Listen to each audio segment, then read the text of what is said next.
Hi everyone, Sharjah Masters Open started today in UAE. There are 80 grandmasters playing this tournament, among them Hans Niemann, all the Indian guys, Maghsoodloo and Christopher Yoo, Van Forest, so amazing players. And today I'm going to show you a game between Christopher Yoo and Parham Maghsoodloo for Iran, and Christopher Yoo is young USA prodigy. Let's quickly jump into a very interesting game which was played today in the first round. Christopher started at e4, c5. Yeah, Parham usually goes for c5, knight f6, d6, d4, cd, knight takes, knight f6, and he usually goes for after this move for Najdorf, but actually he opted to go to the classical Sicilian, and after, let's say, bishop to g5, this is so-called Richter-Rauser attack. Here also possible is to play bishop c4, which is Sozin attack, or just bishop to e2. So yeah, actually bishop to g5 was played. Now e6, queen to d3, the first interesting move, which is also played in the top level, but actually the main line goes like queen to d2, bishop e7, long castle, castle, and f4.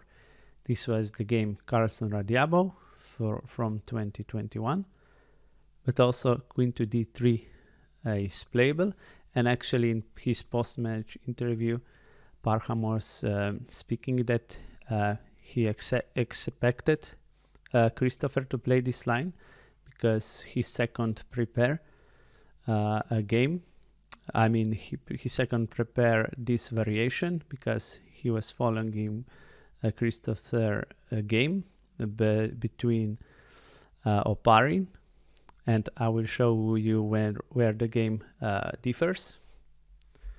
So bishop to d7, we want to develop a bishop.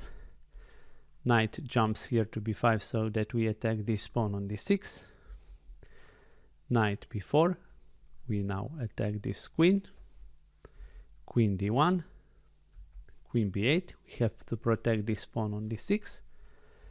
Bishop f4, now we force black to play this e5. Bishop to g5, and after a6, first we take the knight here. Knight a3, b5. Here is very nice move. Knight a to b1. Also possible was to play bishop to e2 and then f5, but actually this was even better according to computer. Bishop to g7, a3, knight c6, knight d5, and this was played very quickly. Both players were in their preparation.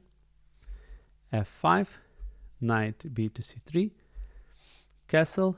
Now we take the pawn on f5, bishop takes, g4, very attacking aggressive move. Bishop has to go to g6. Now we fianchetto this bishop on g2, so it's aiming towards a rook.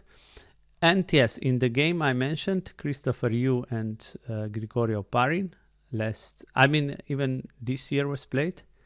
Oparin played rook to a7. But as I said, Parham second prepared this novelty, queen to a7. Very interesting move. Here Christopher took some time for his next move, and he played h4, going for an attack. Now a nice move by Parham, knight to d4. And here Grigori actually played not so good move, knight to e4. Better would be just to play knight e3. And here if we play h6, we can even sacrifice this rook. Bishop takes, queen takes. Or even possible was to play h5 instead of taking rook immediately. Bishop h7, g5, hg5, h6, and bishop has to go to f6. This was one of the variation with knight to e3, but as I said, Christopher played knight to e4, and now f5, of course the only move. And here Christopher should have just taken this pawn here, and after bishop takes, he can go with castle, bishop g6, c3, and knight e6, the main moves. But actually he blundered with, not blundered, but played slight inaccuracy with h5. And immediately as Parham played bishop to f7, Parham said that he was very surprised and just holding his head. Probably he was expecting Parham to take the knight, probably, and after takes g6, h6, bishop can take here, and yes, and he probably missed, and yes, in this position actually white is a little bit better, but yes, he missed this very good move, bishop to f7. Now knight to g5 was played. Here also, if we take on d6, then rook a to d8 is strong. So knight g5, and here very good move by Parham, e4. We block this bishop, and we are advancing this e pawn. h6 was played. Here maybe a little bit better would be just to take this bishop, queen takes, and knight c3. But again, black is winning even in this position. So h6 played by Christopher, bishop e5. Now knight to c3, again slight inaccuracy, and very good move by Parham, bishop to c4. Now white is unable to castle.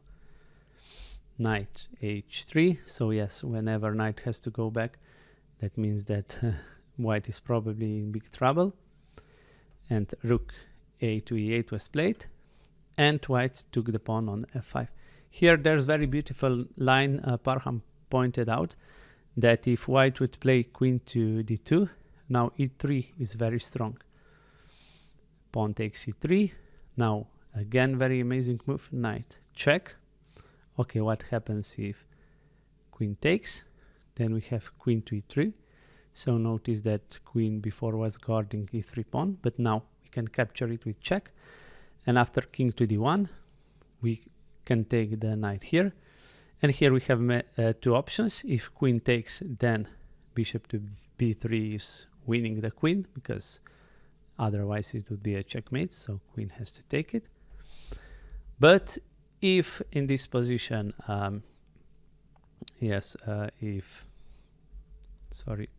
here, if pawn takes, then we have bishop to e2. And again, queen has to take, and white is winning. So very beautiful line, but Christopher Yoo took with a pawn. Now knight f3, we have to take, ef3, king d2, and here very beautiful move for 2 exclamation. You can pause the video. What would you play in this position? It's very interesting. So yeah, the move is queen to f2, check.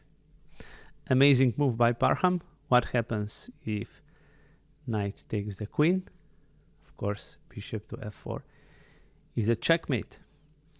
So king has to run to c1, queen e3 check, king b1, bishop d4, rook to g1. And here again, you can pause the video. Here is also a very beautiful line. Actually in the game, Parham played king to h8, which is the best move, but you can also find a very beautiful line here instead of king to h8. So yeah, and the line is queen takes rook, check, and after knight takes, we can play f2. Knight goes here. We can now take this pawn. If queen takes bishop, we can promote knight to c1, rook g5, and actually black is winning in this position. So beautiful line, also spotted by Parham, but he played even better move, more safer. King to h8. Now rook g4 was played. Now we take a knight and double his pawns. Queen takes. Queen d4. Yes, white has to exchange queens because his king would be in a lot of trouble. Now we take a pawn on f5. Rook takes d6. f2. This pawn is marching. Sorry, and knight has to take it. But now rook takes. Rook a6. And very nice move by Parham just before. We attack a rook, so rook has to go to c6.